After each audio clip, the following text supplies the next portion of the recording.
Alice Cooper has now angered the LGBTQIA plus community and trans community by comments he's recently made and has caused him to be dropped by his makeup line.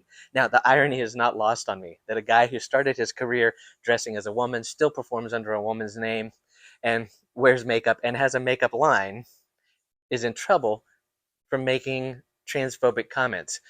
Yes, Vampire Cosmetics was supposed to have a new line come out around Halloween that was having Alice's involvement. They've now broken all ties with him, and I have a personal connection to Alice, which I will mention in just a moment. I'll talk about that in just a moment. And I believe that his comments really were more uninformed versus being ignorant or hateful. I also have a personal connection to the LGBTQIA plus community. So when I heard these comments in the interview he made, I really had to listen to them closely so that I did not have a knee-jerk emotional reaction to them. And basically, kind of what he said is that he thought the whole trans thing was getting to the point of being absurd, that it was becoming a fad, and that parents should not be telling their small children, well, you're a boy, but you could be a girl. Well, it doesn't work that way. There are no parents out there saying, hey, you're a boy, but you could be a girl, trying to influence the child. A child, if you have children in this community, you know that the child knows at a very young age anyway. They already know. So it is actually safer to have this dialogue with children to help clear up any confusion. But there are no parents out there saying, hey, you're a boy, but you could be a girl. So I think he's just misinformed. Um, he did say, though, that he believes that you are born with the genitals that you have. So if you have male genitals, you're a male. But you can change that later.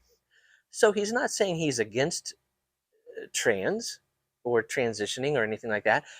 He is just afraid for young children. Um, he also, I think, is misinformed when he says, "Well, a trans man can just go into they're going to go into a woman's bathroom and they're going to rape women and say, well, I'm trans." It doesn't work that way. He says, well, he can just decide one day, well, I'm a man this day, I'm a woman this day. Doesn't work that way. A trans person does not say, I'm a man this day, I'm a woman this day, I'm a man this day.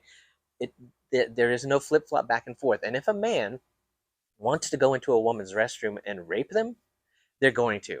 They don't have to say they're trans. And the statistics and data shows that this is not happening. What the data shows is that violence has increased against the trans community. So again, I think Alice is just uninformed. Now, Vampire Cosmetics did release a statement that said we're dropping all ties with him and that pre-orders for this makeup line are going to be refunded, and that is well within their rights. Um, but again, like I said earlier, I have a personal connection to Alice. My very first talent manager was Alice Cooper's original drummer, John Spears. And so I am in the Alice bubble. I was raised around the Alice bubble. I've been in that type of contact. And the man is not transphobic. He's not hateful. I believe he's just misinformed. And I think now he will be better informed and will be able to move forward from that.